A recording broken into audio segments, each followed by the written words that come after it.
코로나19 사태로 신천지의 위법적 행태가 속속들이 드러나는 가운데 예비 신천지인을 교육하는 일명 센터도 학원법을 위반해온 것으로 밝혀졌습니다.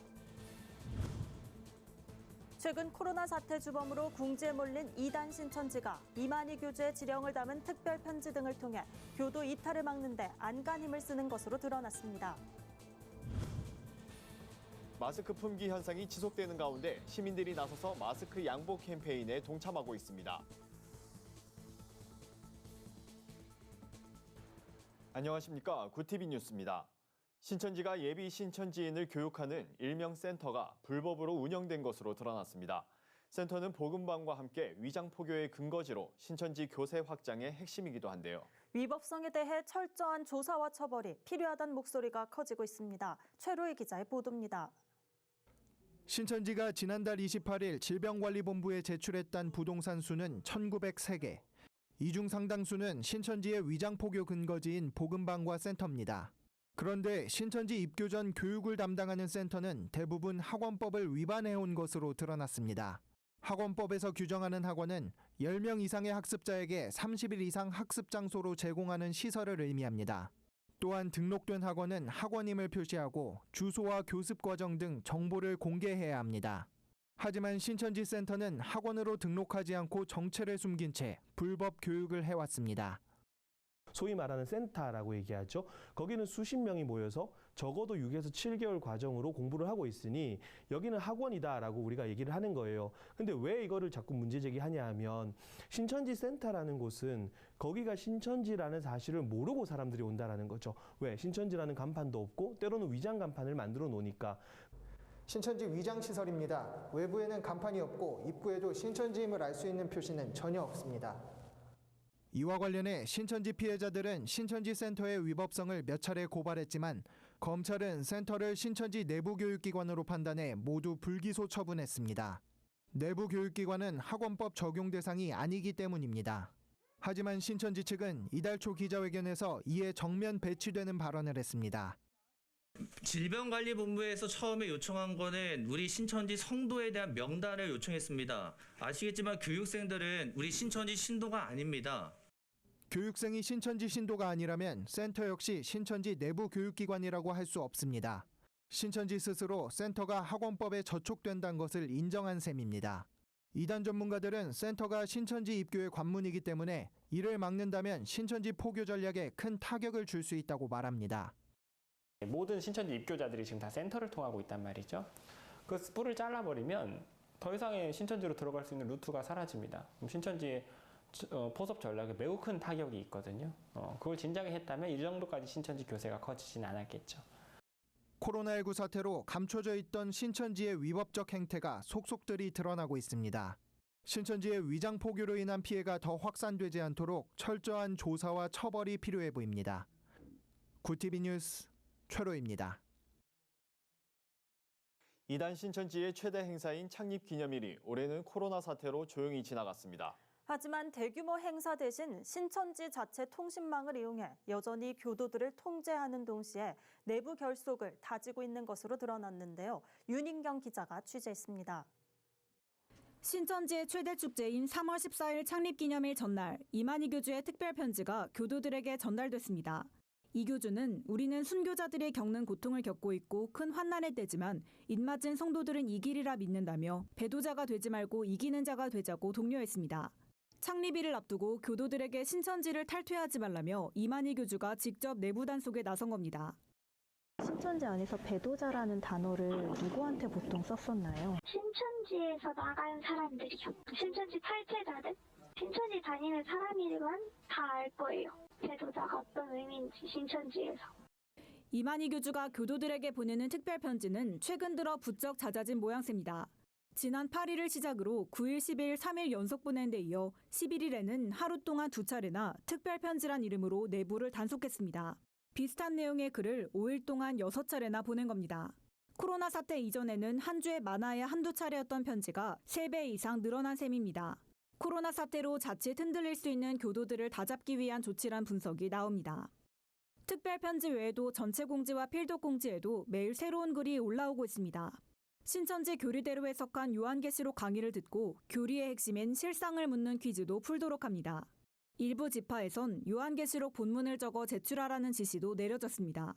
이단 전문가에 따르면 이처럼 요한계시록을 반복 학습하는 이유는 코로나 사태를 마지막 때의 핍박으로 해석하면서 교도들을 효과적으로 규합할 수 있기 때문입니다. 14만 4천이란 조건부 종말론을 계속 강조하는 것 역시 같은 이유에서입니다. 그래서 신천지인들한테 일단 이 사건이 왜 왔는지가 해석을 할 때 이건 신천지를 핍박하는 거구나. 계시록의 마지막 시험이 진짜 내 눈앞에 보이는구나. 이제 정말 14만 4천의 알곡이 남겠다. 내가 축정이 가라지가 되지 않기 위해서 정말 더 신앙을 열심히 해야겠다. 이 확신이 더 들었을 거예요.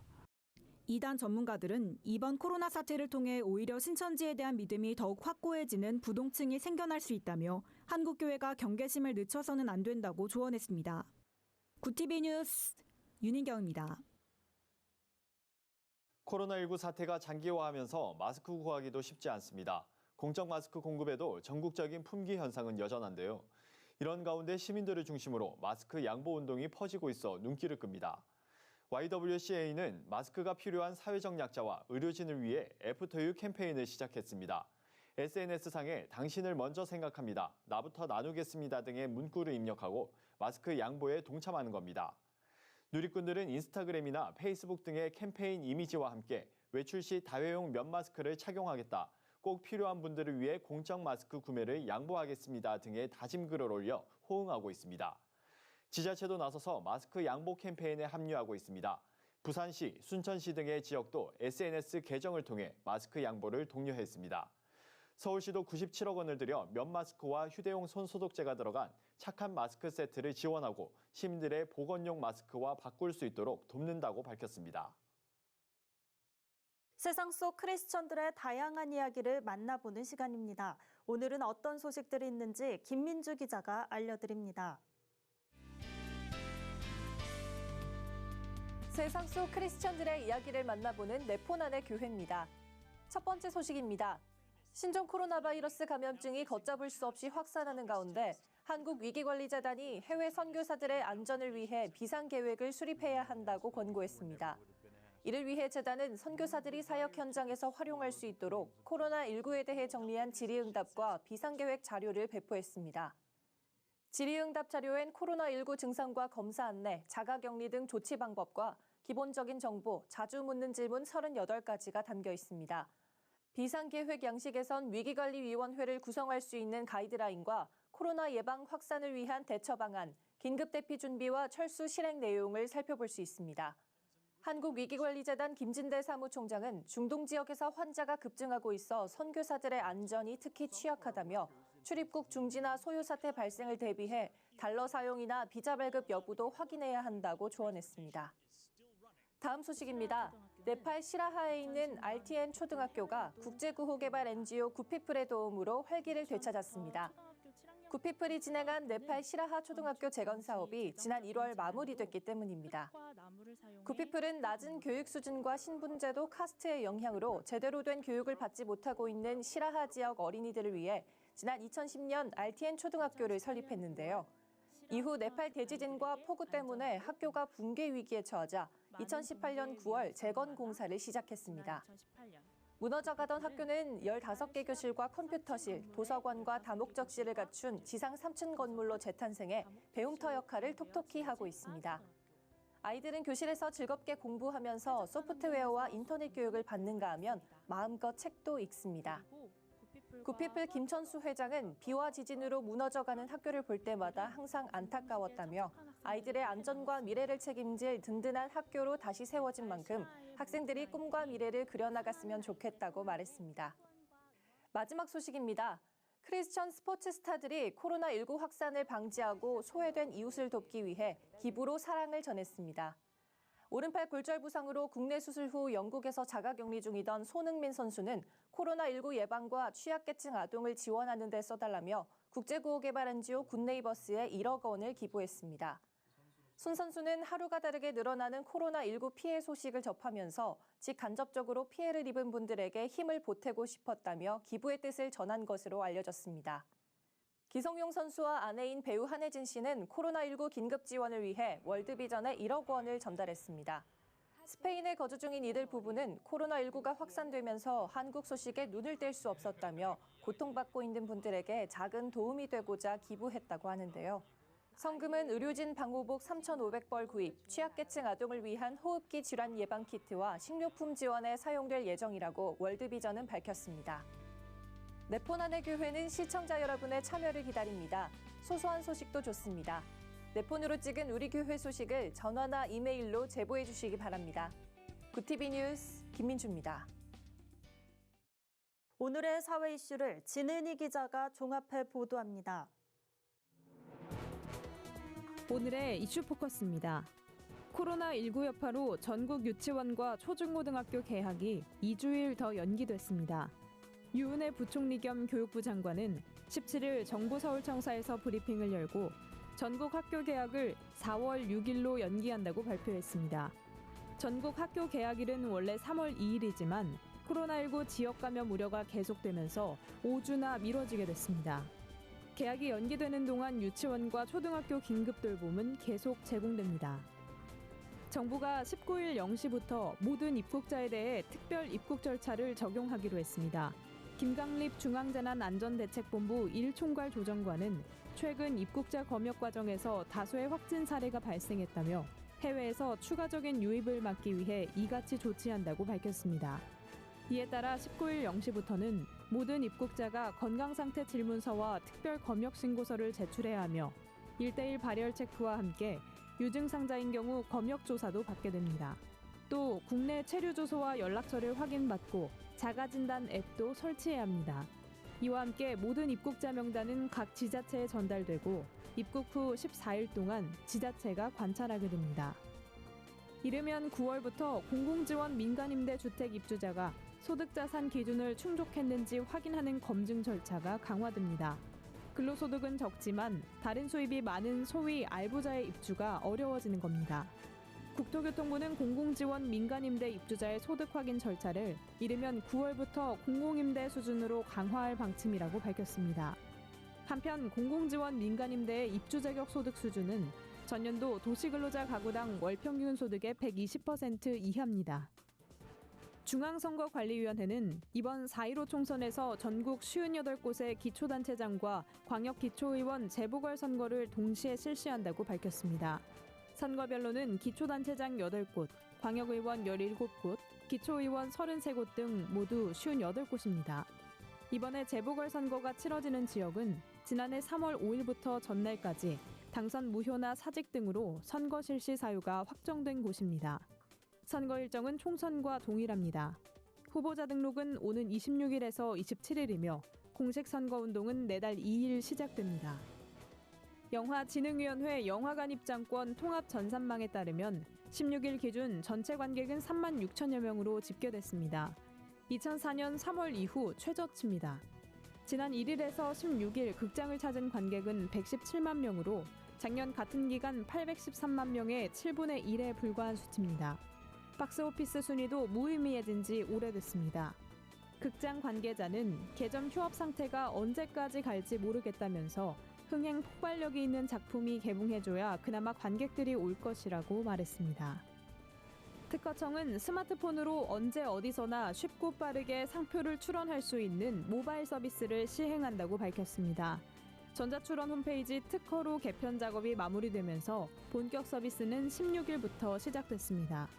특허로는 사용자 편의성 향상에 중점을 뒀습니다. 상표 출원부터 통지서 수신, 수수료 납부, 심사 처리 상황 조회, 등록증 발급까지 모든 서비스를 스마트폰으로 이용할 수 있습니다. 구티비 뉴스 진은입니다. 글로벌 선교방송단과 함께하는 교계 소식을 최로희 기자가 보도합니다. 여의도 순복음교회가 코로나19로 예배에 제약이 생겨 어려움을 겪는 소형교회에 2달간 임대료를 지원합니다. 여의도 순복음교회 이영훈 위임 목사는 당장 온라인 예배를 드리지도 못하고 문을 닫아야 할 상황의 교회를 위해 참여하기로 했다며 기아성 산하교회에도 지원 사업에 참여해 줄 것을 요청했다고 밝혔습니다. 이번 사업은 여의도 순복음교회를 시작으로 대한예수교 장로회 통합과 합동, 기독교 한국 침례회, 기독교 대한 성결교회 등 한국교회 주요 교단도 참여할 예정입니다. 구티비 부울경본부에서 보내온 소식입니다. 구세군 한국군국이 실시한 마스크 기부 캠페인 내 마음을 담다에 부산 시민들이 참여했습니다. 이번 캠페인은 환경미화원, 버스기사, 경비원과 같은 사회서비스 종사자들을 코로나19로부터 지키고 함께 이겨내자는 취지로 마련됐습니다. 구세군 경남지방 강태석 장관은 마스크 대란이 일어나고 있는데 꼭 필요한 분들에게 나누면서 코로나19를 함께 극복하길 바란다고 밝혔습니다. 한동 UBF 신동선 교회기자가 보내온 소식입니다. 포항 성시화운동본부 평신도 홀리클럽이 코로나19 극복과 예방을 위해 지역교회를 대상으로 방역활동에 나섰습니다. 이들은 포항시 북구 중앙동 한숨 농아인교회 등 12개 교회를 방문해 방역봉사를 펼쳤습니다. 평신도 홀리클럽 박종규 회장은 아직 방역의 손길이 미치지 못하는 사각지대 농어촌 교회가 많다며 코로나19가 소멸될 때까지 봉사활동을 이어가겠다고 말했습니다. 글로벌 네일 브랜드 데싱디바가 코로나19 확산 방지와 피해 극복을 위한 성금 1억 원을 월드비전에 전달했습니다. 성금은 취약계층 700여 가정 생활비 지원과 대구의료원 의료진 방호복 1000여 벌 구입에 사용될 예정입니다. 데싱디바 관계자는 이번 성금이 전대미문의 위기를 함께 이겨내는데 조금이나마 도움이 됐으면 한다고 전했습니다. 구티비 뉴스 최로입니다. 코로나19 사태 장기화로 정부에서는 공적 마스크 공급에 나섰지만 여전히 마스크를 구하기는 쉽지 않습니다. 이런 가운데 일부 교회를 중심으로 마스크를 직접 제작해 무료로 나누는 훈훈한 소식도 전해오는데요. 한국교회가 힘든 시기에 희망이 되길 기대합니다. 오늘도 함께해 주신 여러분 고맙습니다.